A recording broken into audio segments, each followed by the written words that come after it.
There we go. Shh! Watch the video. Don't make a sound. It's a good video. Shh! Here it comes. It's almost here. Shh! Quiet. That way you'll hear it.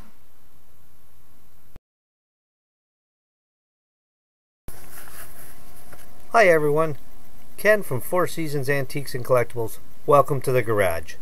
As a lot of you know, I have a huge garage, 15 by 45, crammed full of stuff, and we need to move forward. We need to get this stuff out of here. I need to get it sold. So there's a couple things going on. I made a budget for myself. Hopefully this year that I'm going to do, I think it was $20,000 or $30,000. I have to look back at it. By the end of the year, selling secondhand stuff. Goal was $100 a month at my store. Well, I've surpassed that, just blown that out of the water. We're making on average $500 to $600 a month right now selling at the store, so that's awesome. So if I do $500 a month throughout the year, we're going to come in about $6,000 there, so that's perfect. eBay, I was supposed to gear it towards as well. eBay Kijiji was supposed to make me $1,000 a month. Right now I've only made $1,000, and that was in the month of March. We had the 3 auctions planned for this year. I was hoping to make about $2,000 an auction. Had the one in March, we made $2,000. Haven't had the other 2 yet. So, and then I figured a couple garage sales at $1,000 a piece. Right now, snow's still on the ground, so I don't know when that's going to be. So this is what we're looking at short term here. We're looking at garden show this weekend, or coming up. We're gonna cost there is $25 for a booth. I'm taking anything I have garden related, secondhand garden related stuff. So I got books, I got vases, I have wash tubs, I have copper tins, I have size, I have gardening tools, I have all that stuff that I have is going. You know what? We're Ken's Antiques and Collectibles, but I also have Ken's Four Seasons, or not Ken's, I have Four Seasons convenience stores, which is Four Seasons and a whole lot more. So we're kind of all branching underneath there, and you know, hopefully if we're really successful, maybe we'll branch out and build a section, Ken's Gardening Supplies or Four Seasons Gardening Supplies, and we'll plan it bigger and better for next year. But a cost of $25, and that's all the cost is. So we're hoping we're going to be able to come out of there doing pretty good. So that's for month of April. Early May, hopefully the weather will cooperate and we'll get a nice weekend, and I'll have my first garage sale. My average garage sales bring in somewhere between $1,000 and $1,500. I usually do a Friday, Saturday garage sale, sometimes even Sunday depending on what's going on. And I have so much stuff, so I'll probably do a 3-day one, and hopefully get in that $1,500 to $2,000 range, and clear out some space out of the garage so that we can continue to buy, because as 2 or 3 guys that are working on these different projects, the 1 to 50K and $1 to 50K, and then there's other guys that are doing $6 challenges. They're working on building inventory. Well, the $6 challenge guys are working on taking $6 and keep building and building their inventory. The guys that are doing the $1 to 50K are, what they're doing is they're taking, started with $1, and the maximum number of items they can buy is 3 right now. So what happens with their project, and I like theirs, actually I enjoy watching, that's one of the ones I make sure I watch every week. That's Wheeler and Dealer. The problem that I see them having in the future is when you get up to $5,000, you have to split that, or even say, we'll make it $6,000. You have to split that between 3 items.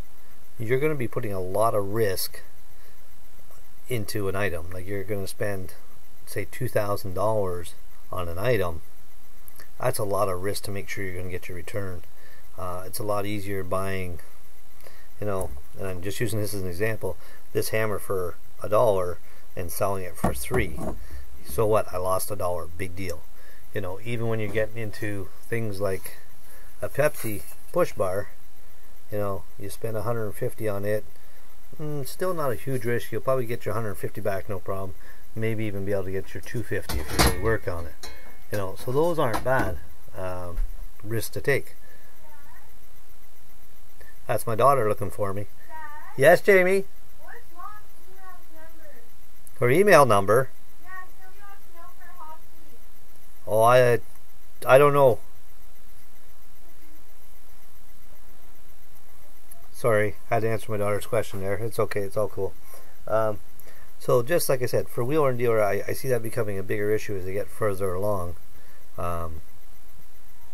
Is that now the guys that are doing the $6? Where is Mom? She's gone grocery shopping. Josh, put it in Probably not. Sorry, I had to answer my daughter again. So the Voodoo and sorry, I can't remember the other gentleman. I watched all his videos last night, or a bunch of them, and they're doing $6. But what they're doing is they're taking their whatever money they get, they're putting it into as much inventory as they can get. So he's really diversifying his risk. Example was, I think he went to a thrift store and bought 30 books at 25 or 50 cents each, which is great. Diversifying, not taking too much of a risk, because you can sell 2 of those books, make back all the money you spent on those books, and you're going to be in good shape. So I'm not exactly sure which challenge I'm going to try. I think I'm going to go with the $6 one, and the reason I do that is because I'm more of a bulk buyer. I don't buy one item for $100 and hope to make 150 or 200 off of it, or 300. I'm a guy that goes into a garage sale. I'll get the biggest pile I can get together and say how much for the whole pile, and I'll drop $20 or $40 and I'll walk away with $200 worth of stuff, because that's how I buy. You know, for example, yesterday when I went out garage sailing, I got 30 CDs, a cabinet, a few tins, basically the stuff you guys saw in the video yesterday. I got all that for $60, and really I probably gave them more than I normally would, because it's a young couple going out west, just trying to help them out. But there's probably $200 worth of stuff there, maybe 300. So you know, it all depends on how I'm picking that day, but typically I pick large lots. I buy storage auctions. I go in and clear out people's garages when they're clearing out an estate.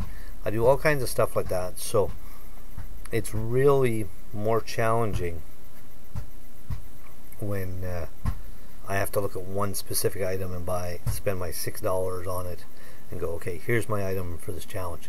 But I'm going to try it. I'm going to try the $6 one, and I'm also going to try the 1 to 50K one. I think I'll try them both, and we'll do some videos about that. Garage sale season's just starting here, so we'll have to hopefully next week try that. And my daughter's here hanging out with me. There she is. You can just see the corner of her. She wants to play some basketball, so we're going to go play some basketball. So I'll talk to you guys all later. Thanks for watching my videos, and make sure you subscribe and hit the like button. Thanks a lot. Bye. Okay, video's over. Thanks for watching. Hope you enjoyed it. Make sure you hit the like button, subscribe, check out my Facebook page, become a friend on there. Check it all out. Thanks a lot again. Have a good day, and stay tuned for our next videos to come.